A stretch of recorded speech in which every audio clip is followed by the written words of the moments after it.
Olá, está começando pela TV Mackenzie mais um Café Pensamento, o programa para aqueles que não têm medo de debate. Hoje nós temos aqui a presença do reitor da Universidade Presbiteriana Mackenzie, professor doutor Benedito Aguiar Neto.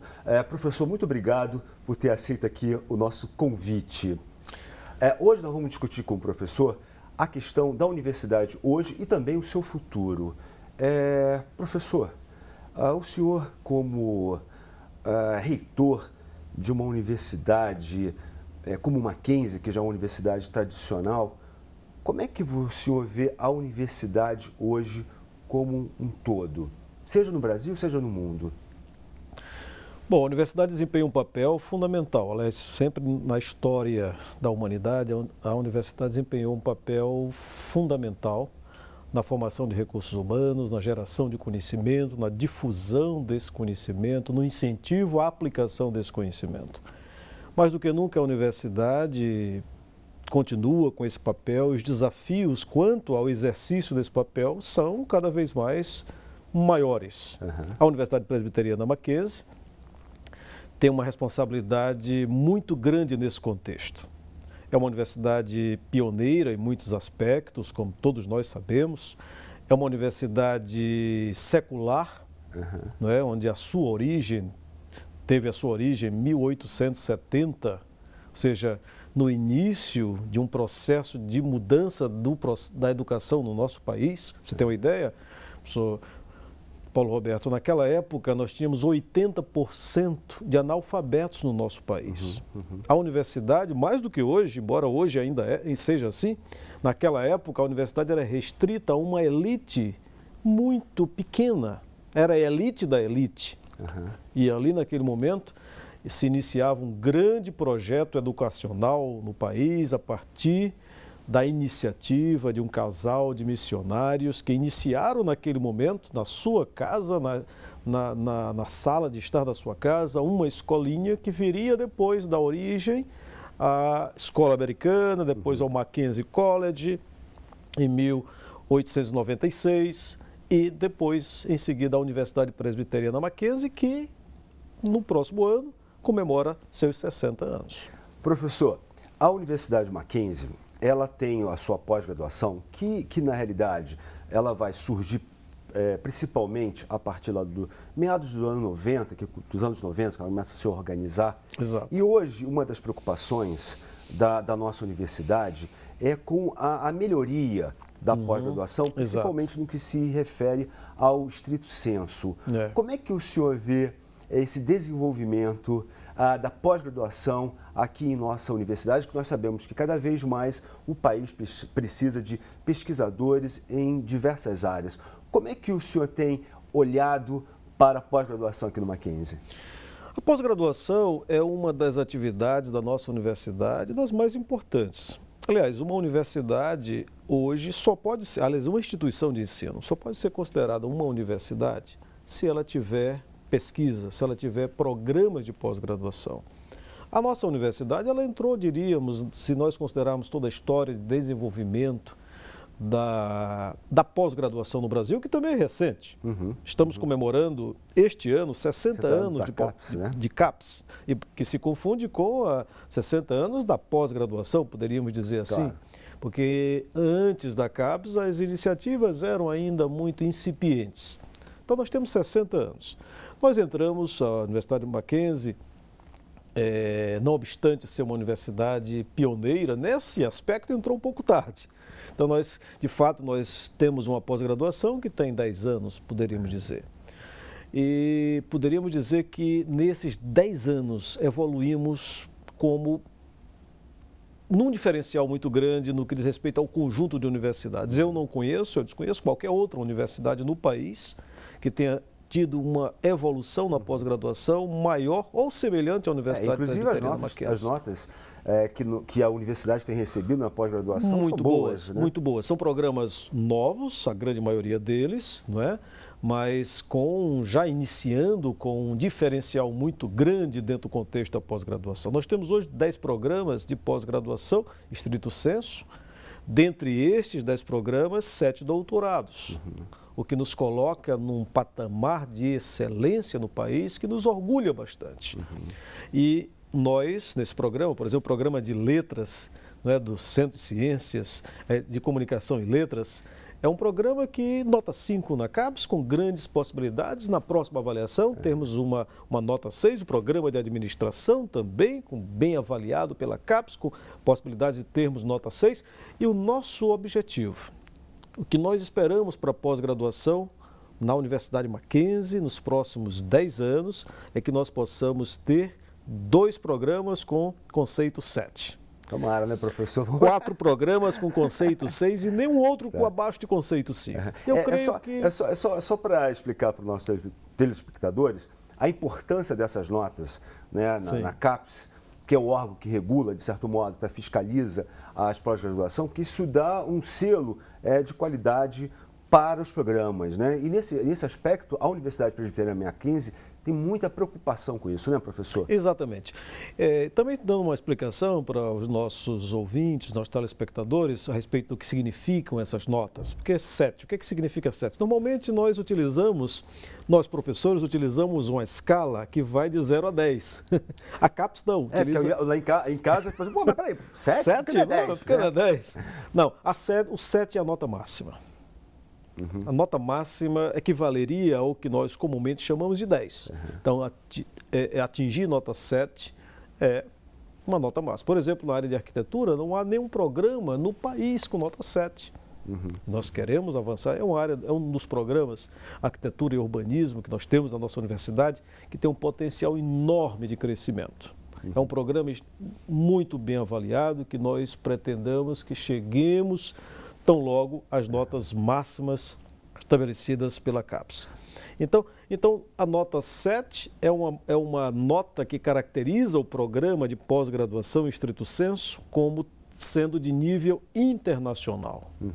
Tá certo? Atingir nota 7 hoje no país é algo muito, é um esforço muito grande.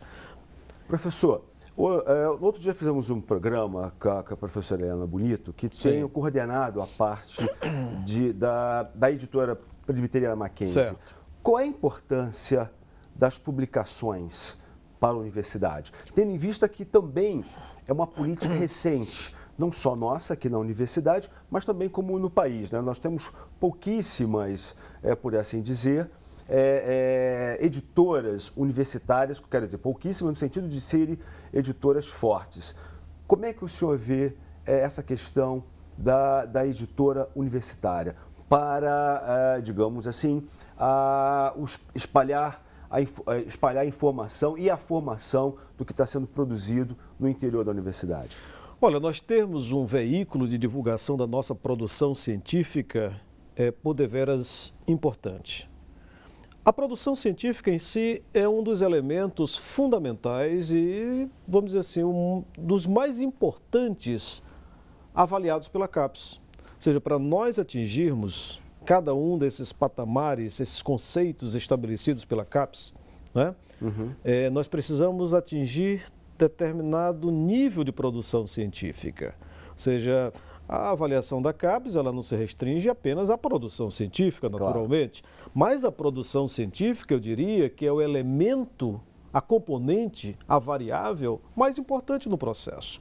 Então, nós desenvolvermos um mecanismo que incentive essa produção científica é importante, é mais uma componente nesse processo rumo à excelência cada vez maior. A excelência na universidade é algo que tem que ser buscado continuamente.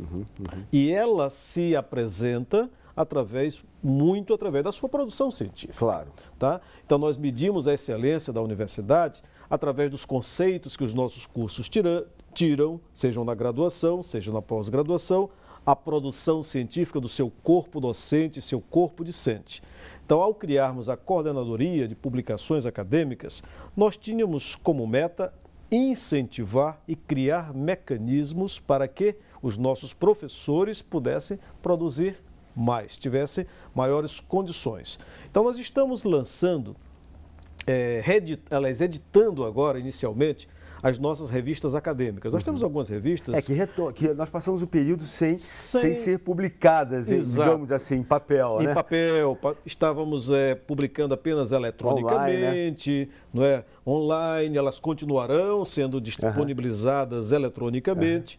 Mas é importante, que realmente... É importante. Inclusive, eu sempre chamo, né, como, digamos assim, um marketing acadêmico, né? Que às vezes o professor vai em algum congresso, não dá para dizer para o colega, olha, entre lá no www, né? É necessária ainda a matéria, digamos assim, né? O objeto, né? Não, é verdade. Então, por essa razão, então, nós tomamos a decisão de iniciar um processo de volta a ter as revistas na forma impressa. E estamos fazendo um processo, inclusive estamos negociando com uma empresa, a Singular, né? Lojasingular.com, aproveito para fazer o comercial aqui, em que essas nossas revistas acadêmicas... vai ser cobrado depois. Vai ser cobrado, né? Essas nossas revistas poderão ser acessadas através desse site em todo o Brasil. Que bom. Está entendendo? Então, com isso, nós estaremos tendo um canal de distribuição mais eficiente do que aquele que nós estávamos utilizando. Então, nós temos 3 revistas, Paulo Alberto, voltando à impressão de 3 revistas, não é? E que são a Todas as Letras, da área de letras, a RAM, da administração. E também a de psicologia. São os programas hoje mais bem avaliados e estamos, então... a ciência da religião será o próximo, a da engenharia será a próxima, e pretendemos que as nossas 7 revistas, que estão regulares hoje, elas possam também voltar à sua forma impressa. Além disso, além das revistas, nós estamos também iniciando o lançamento de várias séries. Nós vamos lançar uma série que é Conexão Inicial, que são textos didáticos mais simplificados, mais objetivos, para atender determinadas demandas. Vamos ter uma linha vamos dizer assim, editorial voltada ao apoio à publicação de trabalhos, de livros acadêmicos de maior amplidão e uma linha de livros confessionais também. Professor, nós falamos a respeito aí mais especificamente da pós-graduação, mas eu queria também agora tocar na graduação. Na graduação. Só que eu gostaria de falar isso no próximo bloco. Muito bem. Você continue conosco aqui no Café Pensamento.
Estamos de volta ao Café Pensamento, hoje recebendo o reitor da Universidade Presbiteriana Mackenzie, professor doutor Benedito Aguiar.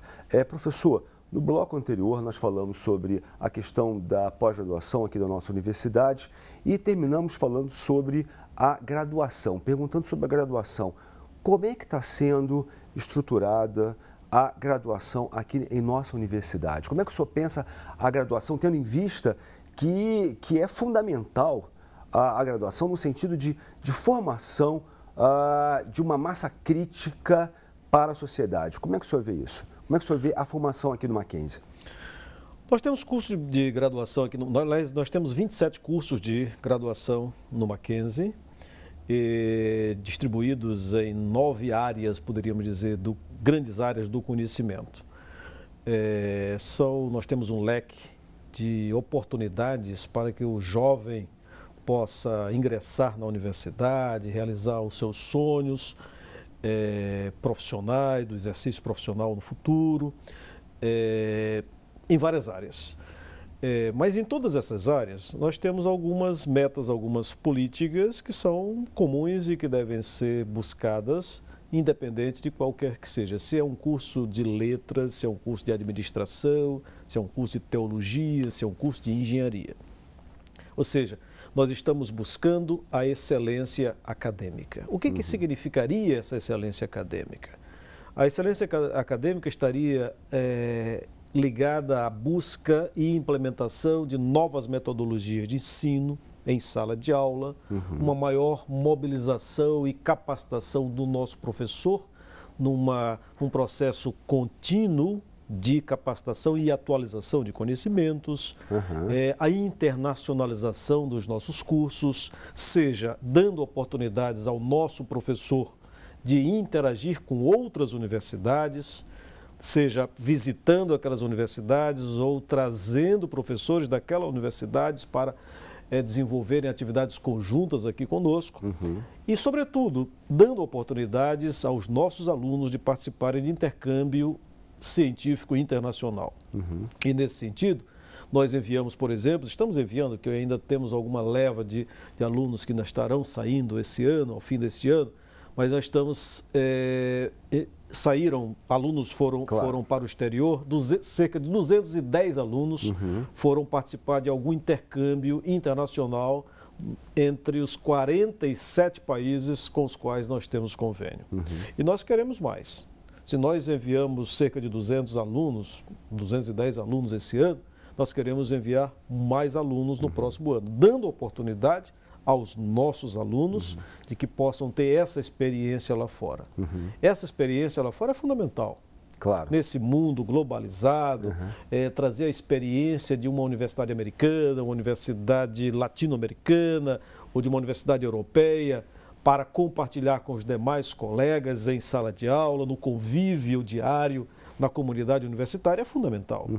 Isso realimenta o processo de ensino-aprendizagem. Não é só a experiência do professor lá fora, mas a experiência do aluno é fundamental. Além disso, essa experiência ela contribui para o exercício profissional, o melhor exercício profissional, onde hoje é exercício exigido do profissional no mercado de trabalho, muitas vezes mais do que 2 línguas até. Algumas empresas estão... Você fala só português? Não, isso aí está fora. Agora, você fala português e inglês, olha, você já está bem, mas se você fala inglês, francês...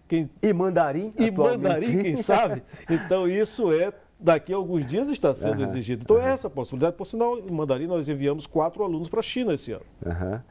E o que me deixou muito feliz e gratificado foi que um dos 4 alunos, uma aluna nossa, era do ProUni, que é um programa de responsabilidade social que nós temos e que nós tratamos com maior zelo, com maior carinho esse programa, pela importância que esse programa é para a oportunidade, no sentido de dar oportunidade a pessoas que jamais entrariam numa universidade como a Universidade Presbiteriana Mackenzie. Então, nesse aspecto, professor, o cenário que está cada vez mais se construindo aqui no ambiente mackenzista, digamos assim, é acadêmico. Ou seja, o aluno que queira vir para cá, ele vai participar, de fato, de um ambiente acadêmico. Por que eu falo isso? Porque muitas das vezes, muitas universidades também têm essa propaganda de internacionalização, por assim dizer, mas quando chega lá, é só propaganda. Então, assim, o aluno, ou seja, aqueles que querem vir estudar no Mackenzie, eles vão encontrar esse ambiente acadêmico aqui entre nós? Sim, com certeza, porque essa nossa atividade de intercâmbio acadêmico, ela não é uma atividade isolada. Não é uma oportunidade para o aluno apenas conhecer um outro país ou conhecer uma outra universidade, mas ela está no contexto de trazer experiências vividas naquela universidade, e aqui nós aproveitamos essas experiências no compartilhar num processo de compartilhamento, poderíamos dizer, com os demais alunos, com os professores. E o mais importante é que essas atividades de intercâmbio acadêmico, elas abrem portas para outras atividades.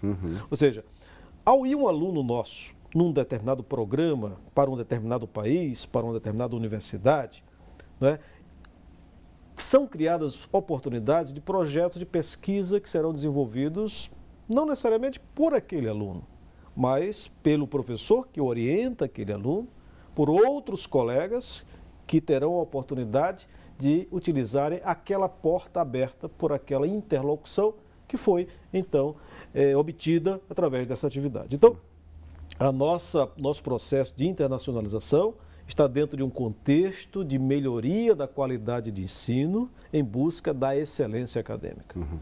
Professor, infelizmente o nosso tempo está terminando e eu queria saber se o senhor não tem nenhuma mensagem, enfim, umas palavras finais aí para os nossos telespectadores. Olha, nós queremos apenas dizer que é uma grande satisfação estar, não é, participando inicialmente desse programa, compartilhando com os telespectadores das experiências da Universidade Presbiteriana Mackenzie, e dizer também que eu consideraria hoje a Universidade Presbiteriana Mackenzie como uma oportunidade ímpar que o jovem tem de ingressar em um dos seus cursos. Ou seja, a Universidade Presbiteriana Mackenzie oferece um diferencial muito grande. Não só a busca da excelência acadêmica, mas essa excelência acadêmica dentro de um contexto de preocupação da formação do ser de ser integral. Nós desenvolvemos todo um esforço para que o nosso professor não seja apenas um mero professor, se é que nós podemos utilizar a expressão mero professor. Mas que ele seja transmissor de conteúdos, né? Mero transmissor de conteúdo, mas que ele seja um educador. Ou seja, é essa a nossa preocupação, que nós em sala de aula nós possamos não estar preocupados apenas com conhecimentos técnicos científicos, mas com uma preocupação de educar e passar esse conhecimento técnico-científico num contexto de educação integral do nosso aluno, através dos nossos valores e princípios que nós valorizamos bastante na nossa instituição. Professor, muito obrigado. Eu queria agradecer você que tem nos acompanhado e até o próximo Café Pensamento.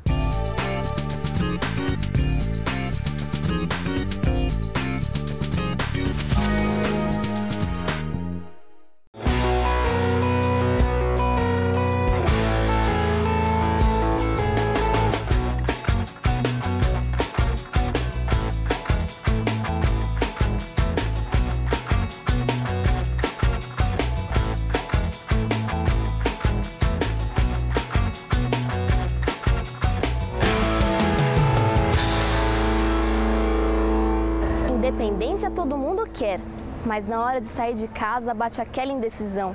Manter os mimos dos pais ou seguir adiante e morar sozinho? Vamos ver o que os alunos e até um professor pensam sobre o assunto. Eu gostaria de morar o mais rápido possível, morar sozinha, porque assim eu teria mais liberdade para sair e não dar tanta satisfação para os meus pais. Então, morar com os pais você teve mais explicação, né, para os pais, enfim. E com o marido você já é independente, na verdade são vocês dois que estão administrando uma vida a dois, então você não tem que dar satisfação.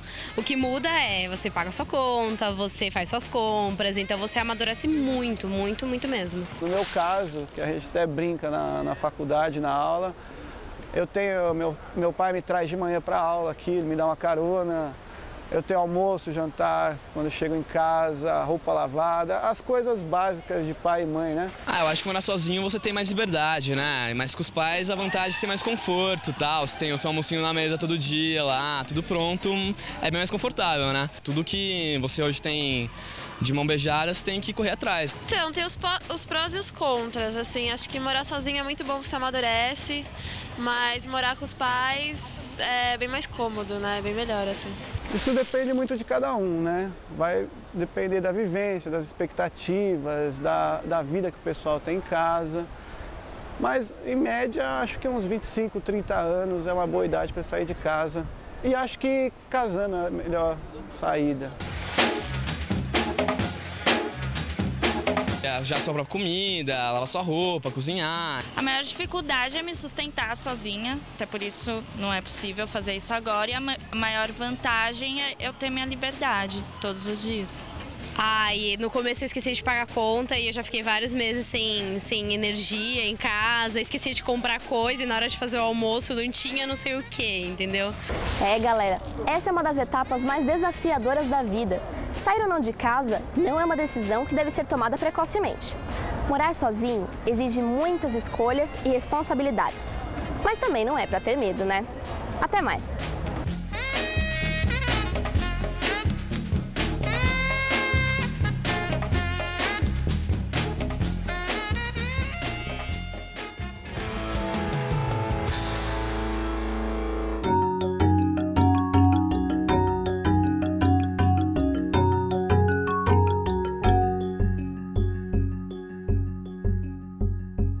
Apesar de ser condenado, o trote universitário ainda é praticado em muitos lugares. Mas o que muita gente não sabe é que esse costume de humilhar e cortar os cabelos dos calouros tem uma origem ancestral. Na Idade Média, as primeiras universidades da Europa ficavam isoladas das cidades e aldeias. Quando os novos alunos chegavam, tinham as cabeças raspadas e as roupas queimadas. Essa prática tinha uma razão. Era uma forma de evitar que os novatos trouxessem piolhos e doenças. Havia uma série de rituais de iniciação para que o calouro provasse seu valor e fosse aceito pelos veteranos, já que ir à universidade era um privilégio. A maior parte das pessoas da época era analfabeta e rude. Era como se os veteranos estivessem transformando um bicho do mato em um ser civilizado. Enquanto não eram integrados, os calouros ficavam separados dos veteranos por tempo determinado. Eles assistiam às aulas nos vestíbulos, locais onde eram guardadas as vestimentas dos alunos. O tempo passou, mas a prática de humilhar os calouros se manteve. Felizmente, muitas universidades estão adotando projetos que permitem uma integração mais civilizada com os calouros. Afinal, o trote pode até ser baseado numa tradição, mas isso não justifica a violência de forma alguma.